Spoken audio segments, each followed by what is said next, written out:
Hi Copic and the Craft Room fans, it is Michelle Houghton here, and as we start transitioning Copic and the Craft Room a little bit, as I announced last week, Imagination International is going to be discontinuing Copic classes, but I am still going to be teaching here at Copic and the Craft Room, and so you're going to see some changes. There's going to be a new banner, and my name's going to be a little more visible, because I'm going to be running this site on my own at this point. So again, as always, you can contact me through those comments. I will be answering questions all the time, all of those things. And then I will also have links directly to my blog and the Facebook page and all of that good stuff. So give me time to get that part all ironed out, but just know that there's some small changes coming up in the future. And you are a part of it since you're a member here and a follower here. So what I am doing today is I'm going to start working a little bit on the artwork. I haven't decided yet, but I'd like to put a new banner on our YouTube page, and I'm going to put the same banner up at our Facebook and kind of pieces of it at Pinterest and all those things, and also on my blog. So it all looks the same, and you know where that Copic in the Craft Room and what that looks like.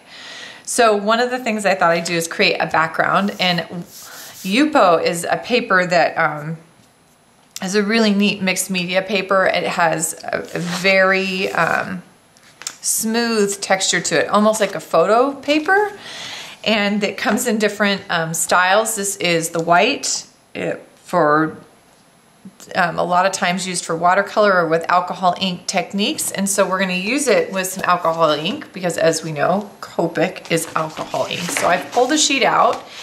It is barely off-white, and this is a standard 9x12 pad that I have. This sheet, this pad came in packs of 10. It just had 10 sheets in it, and all I'm going to be doing is some dripping. I'm going to grab some paper towel real quick, and then I have two different sets of colors, so I might try a couple different things. I've got some blues and that lean toward the blue-violet, even though they're not. So B60, B63, B29, B79, and an RV66 to throw in there, and then I'll probably use also some colorless blender with that.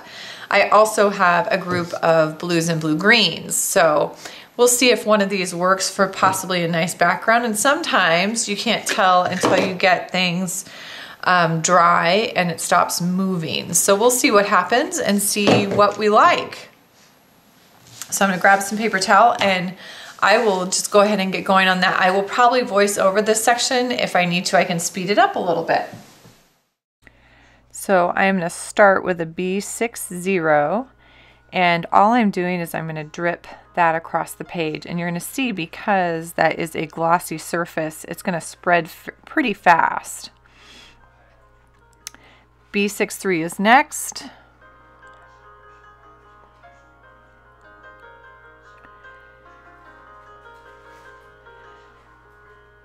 B29 is going in.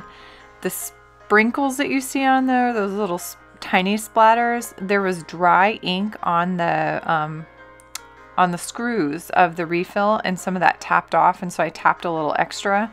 I love how those ended up looking there. We shifted to a B79. Notice I slow down as I get into those darker colors, so I'm really placing those colors more carefully. RV66 is next, and so this color has obviously a big contrast to it, red violet, so it is a lighter color in value, and so it's really pushing at those darker colors. Colorless blender is the last one I'm going to put on here. I'm literally going to drip on in a few strategic places, so I really slow down and look for where I want those to go.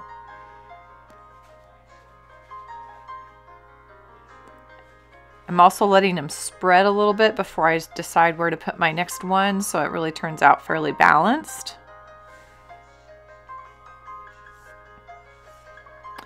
So I'm going to bring over a clean sheet of that Yupo and start with my second set of colors. So the BG02 is where I'm starting, and just kind of a smattering of drops of that.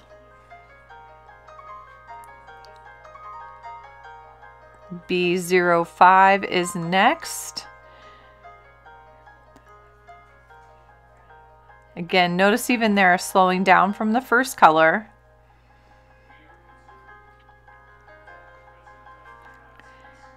BG49 is next. Placing those fairly strategically in places that are still white. B26. Don't need as many of these. Again, filling holes, balancing them out as best I can. You can, I love this in fast forward actually, because you can really see that movement of the ink. BG09 is going to be my darkest color. Kind of carefully placing these. Then I'm going to do something a little bit different with the last step. I took my mister that has colorless blender in it. I unscrewed the cap and then I'm just flicking the color so it's doing kind of a splatter effect with the colorless blender. So it's still little drops of colorless blender. They're just smaller drops. And because I'm tapping that core to the mister, it ends up kind of in a splattered effect, which turned out even better than I expected. So I'm really liking that effect.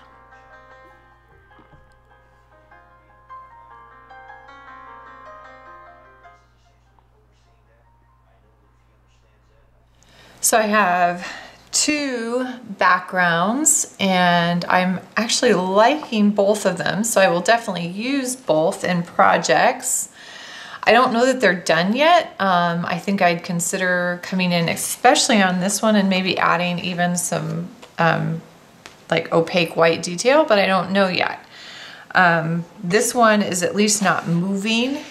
If I tip it side to side, it's not dripping anymore. The Yupo, because of that a little bit glossy finish, you can see there's some shine catching on my studio lights off the lights. Because of that gloss and that sheen, it's going to take a little bit longer. Like right now, these areas that I hit with the colorless blender are mostly dry. Like I can touch those and those are, they even feel dry to the touch. But where the ink really pooled, it's kind of tacky. Actually, I could hear it that time. It's kind of sticky. So I'm gonna give this at least a couple hours without setting anything on top of it or trying to cut it or do anything else to it. But I'm really pleased with how these turned out. You can see how easy and fast this goes.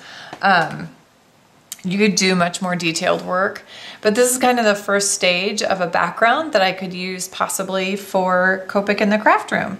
So keep watching and I will kind of show you as that gets updated and other pieces that I'm doing. I'm thinking about maybe doing a selfie image again and who knows, I'm not sure yet. It's a work in progress. You are welcome to give suggestions in the comments below. But in the meantime, have fun with your Copic inks and experiment with them. There's a lot to do with them out there. And that Yupo paper is really fun to work with as well. This is one I just found online. So YUPO, and they have different ones. I know there's a transparent one and this one that's the white. And I've enjoyed both. So give those a try. Please continue to follow Copic in the Craft Room, and if you have friends that haven't seen us yet that are Copic lovers, direct them this way. If you haven't had a chance to like the channel, make sure to do that so that you can be updated each week as I put new things in our video kind of quiche, all of our video collection. Thank you for joining me this week. Have a happy, colorful week.